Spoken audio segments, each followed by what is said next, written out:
Hi everyone, and welcome to Events Made Sane live broadcast. We do try and do these every Wednesday, and I will give you guys a heads up if we don't do one on any given Wednesday.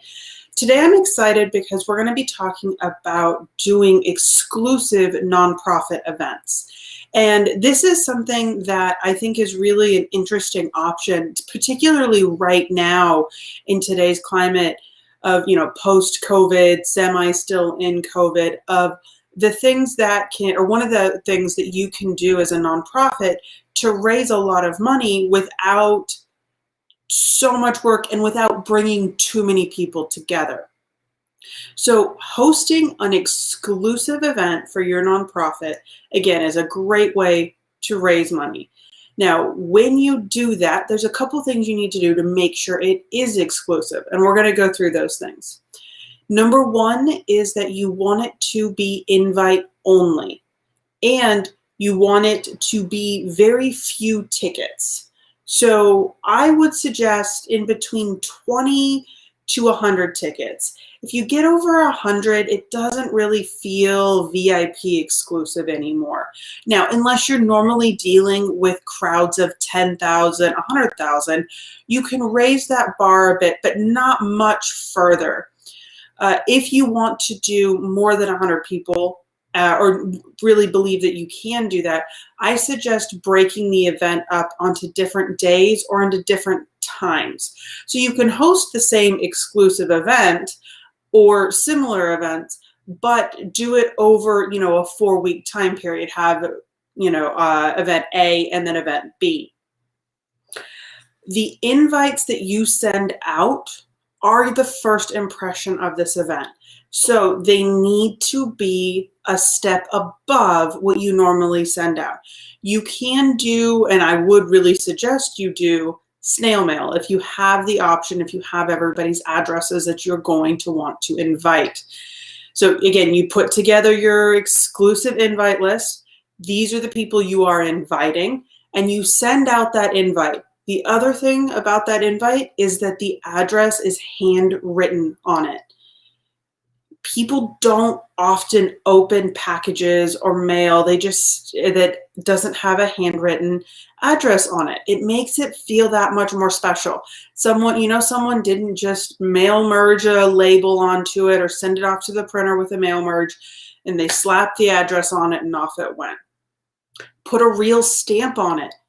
You can get specialty stamps for the same amount as normal stamps at the post office. So find a stamp that even fits the theme of what you're doing. But that actually really does elevate the personalized experience. Also, on the inside, the actual invite itself, the inside of the envelope, make sure that the paper you're using and the finishings you're using are a cut above what you would normally send out.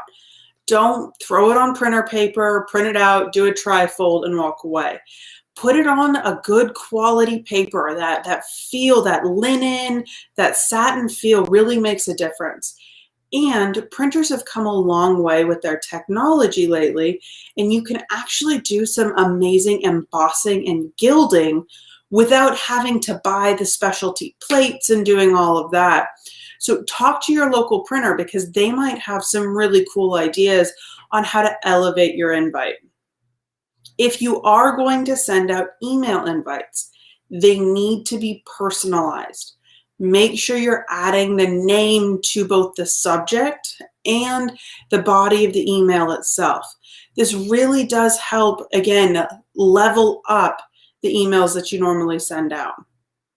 For the invite, if you are going to do online registration, gate the registration. So they have to enter either in their email so that you know that they're on the list, or there's a password that was given to them in the original invite that they have to enter to go through and get to the registration page. Now, exclusive events rarely remain completely secret. So if someone hears about it that is not on your invite list, consider doing a wait list because most of the time you won't get your entire invite list to show up. But that wait list, one, makes people feel important because they got put on the wait list. And two, is a great way for you to fill in after everyone has RSVP'd yes or no to this exclusive event. The second part of doing an exclusive event is picking the activity that you're doing. So you need to find something that's not just, the sit down, salad, chicken, piece of pie dinner. You want this to feel VIP level. So just some of the ideas that I wrote down. Find a local or an amazing chef to come in and do a farm to table dinner. Find a rock star bartender to come and make cocktails, or even a team to come and make really amazing cocktails for your guests where it's a show. A really popular one is wine or beer pairings with food. You can actually do this with whiskey pairings. There's all sorts of fun coffee pairings. There's all sorts of fun drink and food pairings that you can do that educate your guests and give them an experience throughout the whole process. I really did like it when I did the beer tastings because there was both beer and then the food that went with it. So it wasn't just, tasting the beer consistently. It was, okay, here's our appetizer beer. We're serving this with X, Y, and Z. And then, we went through, I believe, 5 courses. And then here is our dessert beer, which was a chocolate coffee beer. And I'm not normally a stout person, but it was really great. And it is served with this, amazing chocolate cheesecake tart because of X, Y, and Z. So it really allows you to, again, both educate your guests and give them an amazing experience.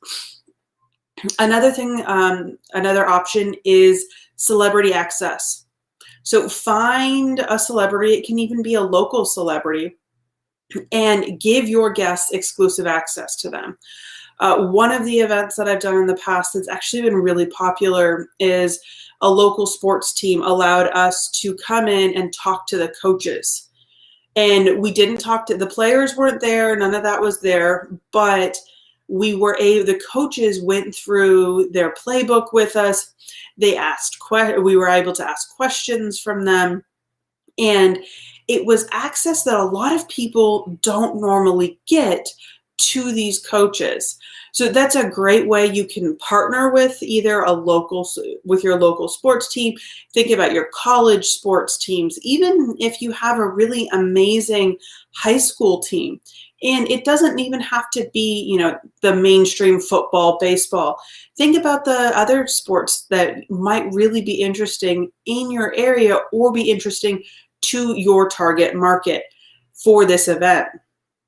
A private concert's another great one. I went to a Dierks Bentley concert at one point where there was a VIP experience and there was food and drinks available for us, but he came out and did a 30-minute private acoustic concert just for the people that were there in this VIP area. And that was really amazing because, I was right there, front row, didn't have to fight for it. He answered questions.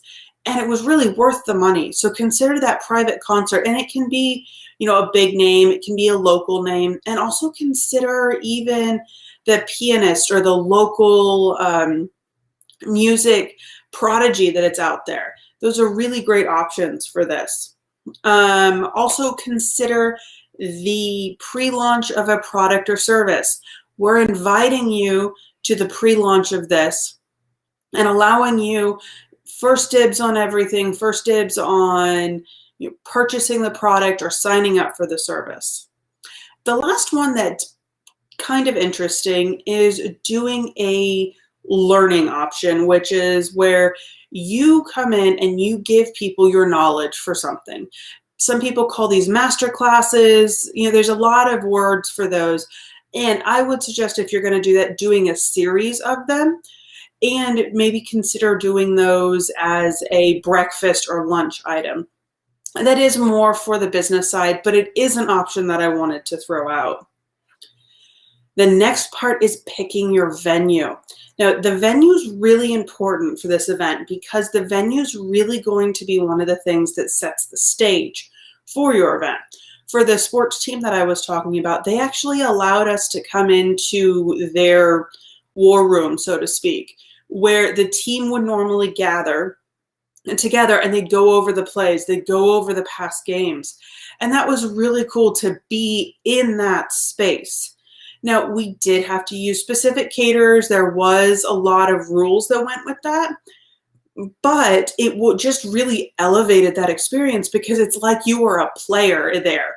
And I think that was one of the big draws for that event is you really ended up feeling like you were a player at that sports team learning from the coaches. So make it a very special venue or make it fit the theme of what you're doing. The other option that's become really popular recently is to do kind of a secret pop-up event. So people sign up, but they don't know where the event is happening until the day before. So you send out an email to everybody after, the day of for registration or the day of the event and say, okay, everyone, the event is here. Here's the directions and go from there. So it gives them kind of that secret feel. Again, it gives it kind of that exclusive speakeasy feel. And that can be really awesome. So those are two options, but really think about your venue because you do want it enclosed. You do want to be able to control the flow of traffic through. You don't want people to be able to just walk in off the street.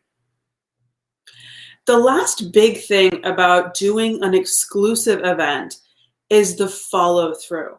I've been to some interesting exclusive events. One of them was in one of those secret dinner supper clubs. And the food was amazing, the venue was amazing, all of these things, but we purchased up a cocktail experience where there was supposed to be a cocktail with every course of food, and the chef was supposed to explain why they chose that cocktail, why that cocktail went well with the food that they were serving. Well, there was so many people that did the cocktail experience, they decided just to give it to everyone and just put it on the table. And there was no discussion of which cocktail was for what course, why they went together, why they chose that. And that was one of the things that I was really looking forward to. So it put a bad taste in my mouth. And I'll be honest, I haven't been back to one of those events almost purely for that reason. Again, the food was great, the entertainment was great, but my expectations were not met. So if you're going to do these exclusive events, please make sure that you keep them exclusive, that you set expectations, and then you have to exceed them. So if people are going to be doing, if you're going to be doing the celebrity access or this celebrity concert, really consider having books that the celebrity can sign that you're giving to your attendees so that they can sign it, or, photos that can be autographed. Things like that really elevate the experience. Now, some celebrities don't want to sit and autograph everything for an hour. So instead, put together a gift basket that you raffle off to somebody. And again, you can sell those raffle tickets to help you fundraise through all of this. Now, you've put together your exclusive event, you've done all of this, it's time to charge people for this.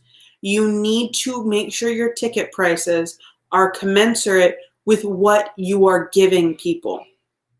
So that means if you normally charge $150 for someone to go to one of your galas at just a basic seat at a table, nothing fancy, it is, again, the 3-course meal with dancing and maybe a drink ticket. If you're going to do this exclusive event, consider charging $300 for this. So what you're doing is because you are making it exclusive, you're paring down the number of people you have. You need to make sure you expand the amount that they're paying. Doing a little bit of market research on what other people are doing for their exclusive events is always a good plan. And then even putting tiers into your exclusive event. For the concert, okay, so front row, you get more is more, and have levels for the exclusive event. And that's another way to raise more money. You can also get sponsorships just like you would do for a gala or anything like that. But again, everything should be raised. All prices should be raised for people to just get into the event because, again, it's exclusive, it's VIP, and people will pay for that. People love being able to walk around and say, oh, did you hear about the exclusive event that I was invited to? It's invite only. You know, I have 2, 3, 5 tickets to go to this invite only event. Are you interested? And it's just, people love to feel special and they will pay to feel special. So utilize that. Wonderful. Thank you, everyone. If you guys have any questions about putting on an exclusive event, please let me know. You can DM me on any of the social medias at Events Made Sane. Thank you so much and have a great day.